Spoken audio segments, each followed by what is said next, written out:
Paul Bradley, conteur de Waterloo et grand défenseur de la liberté d'expression.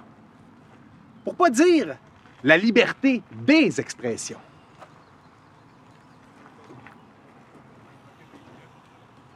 Pour bien protéger les expressions, il faut demeurer vigilant. Parce que les expressions se transforment, évoluent, comme nous, ont une histoire. Et parfois même, elles nous transportent.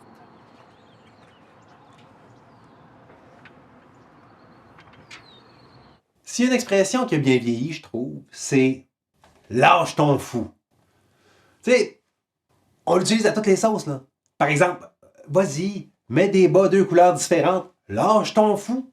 Puis c'est merveilleux, parce que c'est une démocratisation de la folie. Comme quoi, tout le monde a un fou intérieur. Même mon psychiatre. Ouais.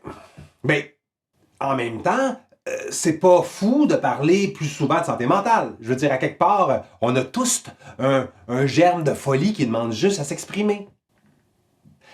Ce qu'on sait moins, par contre, c'est d'où vient cette expression-là, « lâche ton fou ».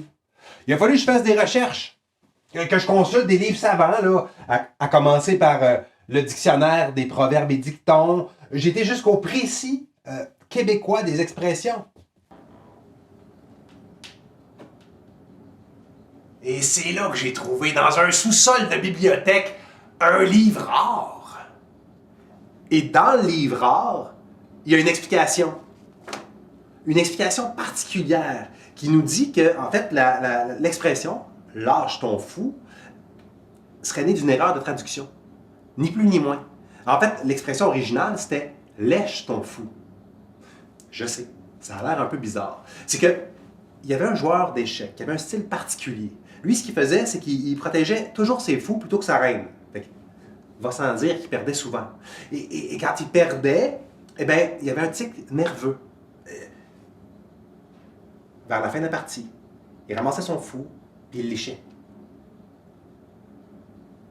Évidemment, ça déconcentrait son opposant, mais surtout, ça annonçait la fin de la partie.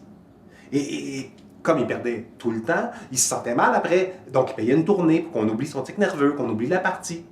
Et donc, lèche ton fou est devenu un synonyme de fête d'agrément. Hein? Lèche ton fou, lâche ton fou.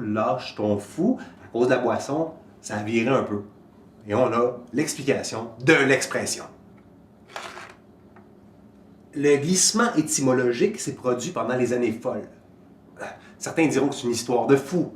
Mais après ça, on va peut-être avoir un fou rire. Parce que dans le fond, là, il y a juste des fous qui ne changent pas d'idée. Hein? Disons-nous-le. Entre nous, je ne voudrais pas faire un fou de moi-même, mais quand même, il faut savoir être fou. De temps en temps, c'est un art. Parce que le fou se trahit lui-même. En fait, comment vous le dire? Passez-moi l'expression, mais de nos jours, il faut savoir lâcher son fou au bon moment. Ben, comme la fête nationale, je pense que c'est un bon moment. Mais il semble que c'est un bon moment. C'est-tu un bon moment? Ben, là, la capsule est terminée. Je veux dire, c'est fini? Peux-tu sortir?